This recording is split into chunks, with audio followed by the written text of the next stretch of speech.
इस कहानी की शुरुआत में हम एक किसान को अपने खेत में खुदाई करते हुए देखते हैं और इस दौरान किसान को अपने खेत में एक बहुत ही पुरानी मूर्ति मिल जाती है। किसान को अंदाजा हो जाता है कि इसकी कीमत करोड़ों में होगी और वो लालच में आकर किसी को कुछ बताए बिना ही चुपके से उस मूर्ति को लेकर अपने घर आ जाता है। शाम को उस किसान का दोस्त चेन्नई से सरगुना पांडियन नाम के एक एंटीक स्मगलर को लेकर आता है। मूर्ति को देखते ही सरगुना पांडियन को समझ में आ जाता है कि यह मूर्ति हजारों साल पुरानी है और इसकी कीमत करोड़ों में है। सरगुना उस किसान को पैसे देने के बजाय उसे जान से मार देता है और मूर्ति लेकर वहां से चला जाता है। इसके कुछ महीनों बाद चेन्नई में एक एक्सीडेंट होता है जिसमें सरगुना पांडियन की मौत हो जाती है। इसके साथ ही हम आदि नाम के एक लड़के को देखते हैं जो अपनी फैमिली का सबसे नाकारा निकम्मा लड़का है। वो इधर उधर छोटी मोटी चोरियां करके अपना काम चलाता है और वो एक रात सरगुना पांडियन के घर में भी चोरी करने के लिए जाता है। रात में चोरी करना और दिन में एक लड़की यामिनी का पीछा करना, यही आदि का डेली रूटीन होता है। यामिनी एंटीक पीस की आर्ट डिजाइनर है और एक दिन वो आदि को अपने पास बुलाती है और उससे पूछती है कि तुम मेरा पीछा क्यों कर रहे हो? अगर तुमने मेरा पीछा करना बंद नहीं किया तो मैं पुलिस को बता दूंगी। लेकिन आदि उससे कहता है कि मेरा कोई गलत इरादा नहीं है। वो यामिनी को अपने साथ एक कॉफी पीने के लिए कहता है। यामिनी मान जाती है। दोनों साथ में कॉफी पीते हैं और आदि उसके साथ मिलकर एक आर्ट गैलरी खोलने की बात करता है, लेकिन यामिनी मना कर देती है और वहां से चली जाती है। इसके साथ ही दूसरी तरफ हम इंस्पेक्टर मैथ्रेयन को देखते हैं जो कि एक बहुत ही बड़ा रिश्वतखोर पुलिस ऑफिसर होता है और हर छोटे मोटे केसेस में रिश्वत लेता रहता है। और एक दिन मैथ्रेयन कमिश्नर के ऑफिस में जाता है जहां मैथ्रेयन की मुलाकात होती है कार्थी से। कार्थी सिविल ड्रेस में रहकर अक्सर पुलिस वालों के लिए डिपार्टमेंट में ही जासूसी करता है और वो मैथ्रेयन को बताता है कि सरगुना पांडियन के मरने के बाद उसके आदमियों के पास जो भी एंटीक पीसेस थे सब ब्लैक मार्केट में आ चुके हैं और एक एक एंटीक पीसेस की करोड़ों में स्मगलिंग हो रही है।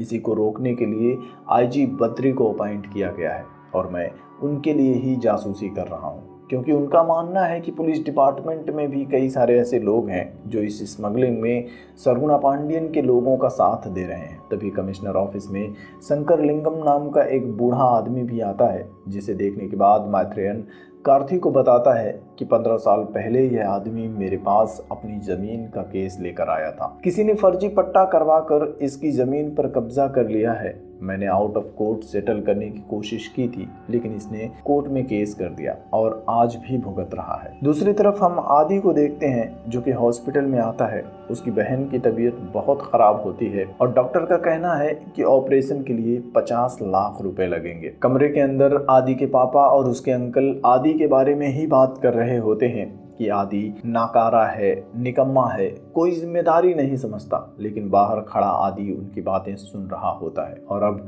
वो अपनी बहन के इलाज के लिए पैसा इकट्ठा करने की ठान लेता है। रात में आदि फिर से एक घर में चोरी करने के लिए घुसता है और गलती से वो घर होता है इंस्पेक्टर मैथ्रेयन का। आदि घर के अंदर ही होता है, तभी मैथ्रेयन वहां आ जाता है। आदि उससे बचकर भागना शुरू कर देता है, लेकिन आखिरकार मैथ्रेयन उसे पकड़कर पुलिस स्टेशन लेकर आ जाता है। आदि उसे बताता है कि मैं सरगुना पांडियन के साथ काम करता था, लेकिन उनकी मौत के बाद मैं बेरोजगार हो गया हूँ, इसलिए चोरी करता हूँ। सरगुना पांडियन का नाम सुनते ही मैथ्रेयन के मन में एक खतरनाक प्लान आता है। वो आदि से कहता है कि अगर तुम मेरा साथ दोगे तो मैं तुम्हें छोड़ दूंगा, नहीं तो पुलिस स्टेशन में जितने भी पेंडिंग केसेस हैं सब तुम पर डाल दूंगा। आदि उसकी बात मान जाता है और इसके बाद आदि मैथ्रेयन के कहने पर सरगुना पांडियन के कई सारे आदमियों को कॉल करता है और उनसे कहता है कि अगर आपके पास कोई एंटीक पीस है तो मुझे बताओ, मेरे पास एक बहुत अच्छी डील है। लेकिन सबके सब मना कर देते हैं, क्योंकि ऐसे ही किसी अनजाने को एंटीक पीसेस बेचने में बहुत रिस्क है।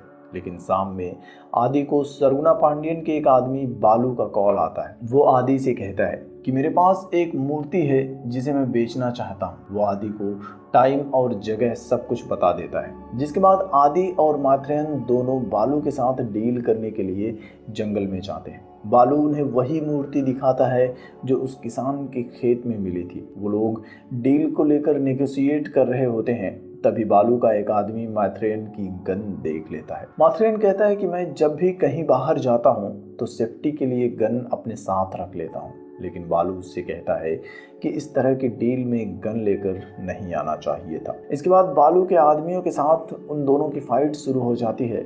फाइट के बीच में ही आदि को मात्रेयन की गन मिल जाती है और आदि अंधाधुंध फायरिंग करना शुरू कर देता है और डर के मारे बालू और उसके आदमी अपनी जान बचाकर वहां से भाग जाते हैं। लेकिन गलती से वो लोग मूर्ति वहीं पर छोड़कर चले जाते हैं। आदि और मात्रेयन उस मूर्ति को अपने साथ लेकर मात्रेयन के घर आ जाते हैं और मात्रेयन आदि को अपना प्लान बताता है कि मैं यह मूर्ति गवर्नमेंट को हैंडओवर नहीं करूंगा, तुम इस मूर्ति को बेचने के लिए एक डीलर का इंतजाम करो, इस मूर्ति के बिकने के बाद मैं तुम्हें तुम्हारा कमीशन दे दूंगा। लेकिन आदि मना कर देता है। वो मात्रेयन से कहता है कि मैं अपने घर का इकलौता लड़का हूँ, मेरी बहन के इलाज के लिए 50 लाख रुपए लगेंगे और अगर मुझे कुछ हो गया तो मेरा परिवार सड़क पर आ जाएगा। आदि वहां से चला जाता है। इधर मात्रेयन अपने घर में निराश होता है क्योंकि उसने सोचा था कि आदि की हेल्प से इस मूर्ति को बेचकर पैसे बना लेगा और अगर कोई प्रॉब्लम हुई तो मैं आदि को ही फंसा दूंगा।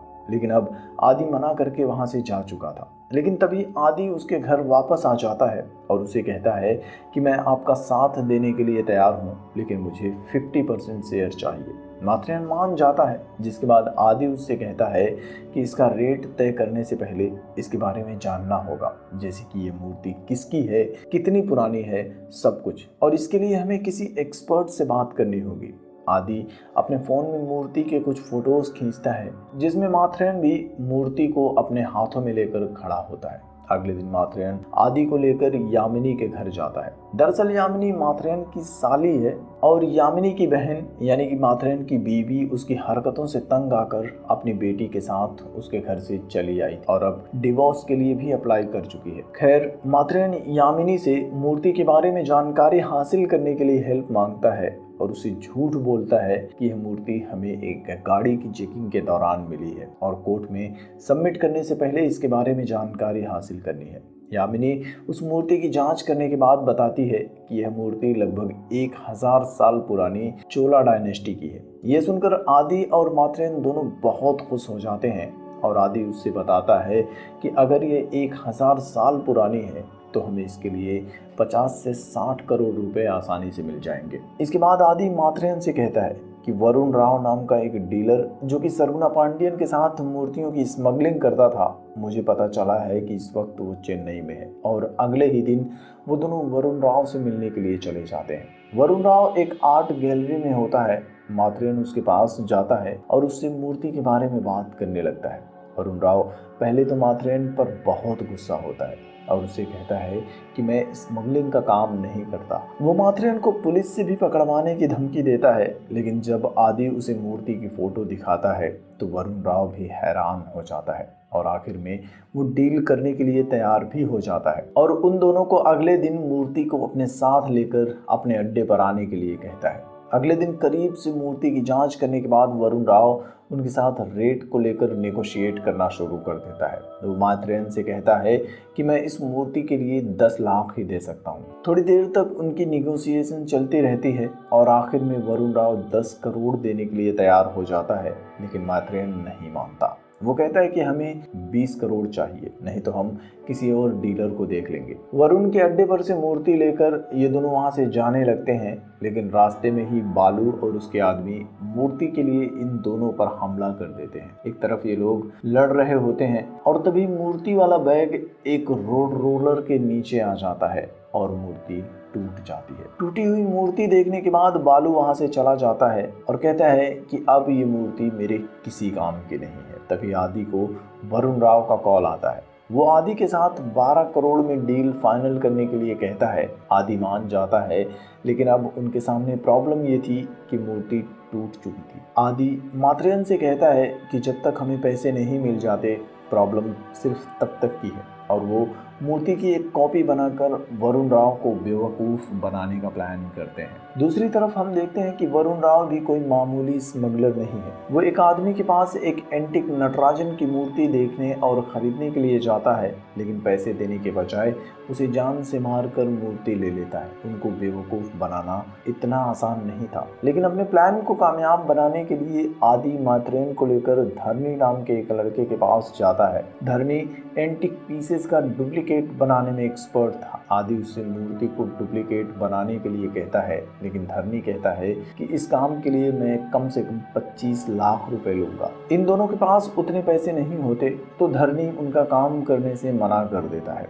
अगले दिन माइत्रेयन आदि से कहता है कि यामिनी भी उस मूर्ति की डुप्लीकेट बना सके। वो आदि को लेकर यामिनी के पास जाता है। वो यामिनी से कहता है कि इस मूर्ति को मुझे कोर्ट में सबमिट करना है, लेकिन एक एक्सीडेंट में यह मूर्ति टूट गई। यामिनी उसका डुप्लीकेट बनाने के लिए तैयार हो जाती है और माइत्रेयन से कहती है कि इसको बनाने में 2 लाख रुपए लगेंगे और इसके अलावा मेरी बहन ने कोर्ट में डिवोर्स के लिए अपील की है और आपको म्यूचुअल डिवोर्स एग्रीमेंट पर साइन करना होगा और इस मूर्ति की नकल बनाने में मुझे 1 हफ्ते का समय लगेगा। माइत्रेयन उसकी सारी शर्त मान जाता है और आदि से कहता है कि डील के पैसे में तुम भी 50% के हिस्सेदार हो, तो खर्चे का पैसा हम दोनों आधा आधा करके दे देंगे। आदि ने अपनी बहन का इलाज कराने के लिए कुछ पैसे इकट्ठा किए थे। आदि उन पैसों में से 1 लाख माइत्रेयन को दे देता है। इसके बाद माइत्रेयन वरुण को कॉल करता है और उससे कहता है कि मैं एक केस के सिलसिले में शहर से बाहर आ गया हूँ। 10 दिन बाद जब मैं वापस आऊँगा तब इस डील को पूरा कर लेंगे। इधर 1 हफ्ते बाद यामिनी उस मूर्ति का डुप्लीकेट बना देती है, लेकिन कलर मैच नहीं होता और ये देखकर माइत्रेयन बहुत गुस्सा होता है और उसे कहता है कि तुमने हमारे 2 लाख रुपयों का सत्यानाश कर दिया। यामिनी कहती है कि यह मूर्ति 1000 सालों से जमीन में दबी थी। इसके ऊपर कई सारे मिनरल्स और केमिकल्स मिले हैं। नई मूर्ति का कलर उसके साथ कैसे मैच कर सकता है? अब आदि और माइत्रेयन के पास कोई और रास्ता नहीं होता। दोनों वापस धरनी के पास जाते हैं और उसे कहते हैं कि एक बार मूर्ति की पेमेंट मिलने के बाद हम तुम्हें 25 लाख रुपए दे देंगे, लेकिन फिलहाल तुम हमारी हेल्प कर दो। और माइत्रेयन उसे एडवांस में 5 लाख रुपए दे देता है। 2 दिन बाद धरनी उस मूर्ति को इस तरह से तैयार कर देता है जिसे देखकर असली और नकली में फर्क करना मुश्किल हो जाता है। आदि और माइत्रेयन उस नई वाली मूर्ति को लेकर वापस से वरुण राव के पास जाते हैं और दोनों को लगता है कि आज ही उन्हें पैसे मिल जाएंगे, लेकिन तभी वरुण राव उनसे कहता है कि मैं पैसे देने से पहले इस मूर्ति को एक एक्सपर्ट से चेक करवाना चाहता हूँ। और तभी वहाँ एंट्री होती है शंकरलिंगम की, जिसे हमने इस फिल्म की शुरुआत में कमिश्नर ऑफिस में देखा था। और शंकरलिंगम को देखते ही माधवन भी हैरान हो जाता है। शंकरलिंगम उस मूर्ति को चेक करने के बाद वरुण राव से कहता है कि इस मूर्ति को लैब में चेक करना होगा और वो माइत्रेयन को अगले दिन मूर्ति लेकर लैब में आने के लिए कहता है। माइत्रेयन और आदि मूर्ति लेकर वरुण राव के घर से चले जाते हैं। माइत्रेयन आदि से कहता है कि अगर अपना राज छिपाना है तो हमें शंकरलिंगम को जान से मारना होगा, लेकिन आदि कहता है कि उसकी मौत के बाद वरुण किसी और को मूर्ति की जांच करने के लिए लेकर आएगा और इससे बेहतर है कि कुछ पैसे देकर हम शंकरलिंगम को ही खरीद लेते हैं। अगले दिन वो दोनों शंकरलिंगम के पास जाते हैं और उसे मूर्ति की सच्चाई बता देते हैं, लेकिन उनकी प्रॉब्लम सुनने के बाद शंकरलिंगम माइत्रेयन से अपनी जमीन वाले मामले की बात करता है। वो माइत्रेयन से कहता है कि मैंने जमीन के असली पेपर पहली बार निकाल कर पुलिस के पास वेरीफाई करवाने के लिए गया था, लेकिन पता नहीं कैसे वो असली पेपर दूसरी पार्टी के हाथ लग गए और मेरे पास नकली पेपर्स आ गए। माइत्रेयन को समझ में आ जाता है और वो शंकरलिंगम के सामने सच्चाई कबूल कर लेता है। वो कहता है कि मैंने ही पैसे लेकर पेपर्स को बदल दिया था, लेकिन प्लीज़ उस वक्त जो हुआ उसे भूल जाओ और आज मेरी मदद कर दो। इसके बदले मैं तुम्हें 50 लाख रुपए दूंगा। अंत में शंकरलिंगम उससे कहता है कि 50 लाख नहीं, कल सुबह तक 1.5 करोड़ लेकर आ जाना, नहीं तो वरुण राव को बोल दूंगी कि यह मूर्ति नकली है। इसके बाद पूरी रात माइत्रेयन उन सभी पैसों को निकालता है जो उसने अब तक रिश्वत लेकर कमाए थे और दूसरी तरफ आदि भी अपनी बहन के इलाज के लिए 12 लाख रुपए निकालता है। कुल मिलाकर उनके पास 1 करोड़ 5 लाख रुपए इकट्ठा हो जाते हैं और अगली सुबह वो दोनों पैसे लेकर शंकरलिंगम के पास पहुंच जाते हैं। शंकरलिंगम उनसे कहता है कि 1.5 करोड़ से 1 भी रुपया कम नहीं लूंगा, लेकिन आदि उसके पैरों में गिर जाता है और उसे अपनी प्रॉब्लम्स बताकर हेल्प करने के लिए कहता है। आदि की बहन के बारे में जानकर शंकरलिंगम मान जाता है। वो दोनों मूर्ति लेकर वापस से वरुण राव के पास जाते हैं और शंकरलिंगम भी वरुण राव को बता देता है कि यह मूर्ति असली है। शंकरलिंगम की रिपोर्ट सुनने के बाद वरुण राव माइत्रेयन और आदि से कहता है कि मेरे आदमी पैसे लेकर आने ही वाले हैं। इसी बीच में आदि को हॉस्पिटल से उसकी बहन का कॉल आ जाता है। वो रो रही होती है और आदि को हॉस्पिटल आने के लिए कहती है। आदि माथेरन से कहता है कि मेरी बहन के लिए मुझे हॉस्पिटल जाना होगा, आप पैसे कलेक्ट करके आ जाना और मुझे बता देना, मैं आकर अपना हिस्सा ले लूँगा। आदि वहाँ से चला जाता है, लेकिन रास्ते में उसे कुछ अजीब सा लगता है और फिर वो कुछ पुलिस वालों को देख लेता है जो कि उसी बिल्डिंग में छापा मारने के लिए जा रहे थे जिसमें माथेरन डीलिंग कर रहा था। वो तुरंत माथेरन को कॉल करके बता देता है, लेकिन तब तक पुलिस उनके दरवाजे पर पहुंच चुकी थी। सिचुएशन आउट ऑफ कंट्रोल होती देखकर माथेरन अपनी गन निकालकर हवा में फायरिंग करके दरवाज़ा खोल देता है और आईजी के सामने दिखावा करने लगता है कि मुझे भी टिप मिली थी और मैं यहाँ अकेले ही रेड मारने के लिए आ गया था। लेकिन आईजी को सब कुछ पहले से ही पता था। वो माथेरन के साथ सबको अरेस्ट कर लेता है, नकली मूर्ति और 12 करोड़ कैश भी अपने कब्जे में ले लेता है। इधर सब कुछ हारने के बाद आदि हॉस्पिटल में अपनी बहन से मिलने के लिए आता है। वो अब बहुत उदास होता है। तभी हॉस्पिटल में बेंच के नीचे उसे पैसों से भरा बैग मिल जाता है जो कि उन दोनों ने सुंदरलिंगम को दिया था और ये सुंदरलिंगम कोई और नहीं, आदि का बाप है। दरअसल कुछ दिनों पहले आदि को पता चला था कि उसके परिवार की सारी परेशानियों की जड़ माथेरन है और माथेरन को फंसाने के लिए उसने ही प्लान बनाया था। जानबूझकर उसने अपने दोस्त इंस्पेक्टर कार्थी के जरिए करोड़ों की मूर्ति वाली खबर माथेरन को दिलवाई थी। यामिनी को भी सच्चाई बताकर उसने अपनी तरफ मिला लिया था। सुंदर पांडियन का आदमी बालू भी और मूर्ति बनाने वाला धरणी भी उसके प्लान में उसके साथ ही था और उन सब ने मिलकर माथेरन को स्मगलिंग के इल्ज़ाम में फंसाया था। आखिर में हम देखते हैं कि आदि अपने पापा सुंदरलिंगम के पास जाता है और असली मूर्ति जिसे उसने सरगुना पांडियन के घर से चुराया था अपने पापा को देकर उनसे कहता है कि अब आप इस मूर्ति को सरकार के हवाले कर सकते हैं। इसके बाद हम यामिनी को देखते हैं जो कि आदि के घर पर उससे मिलने के लिए आती है और वो आदि के साथ मिलकर आर्ट गैलरी खोलने के लिए तैयार हो जाती है, जिसके बाद यह फिल्म यहीं पर खत्म हो जाती है।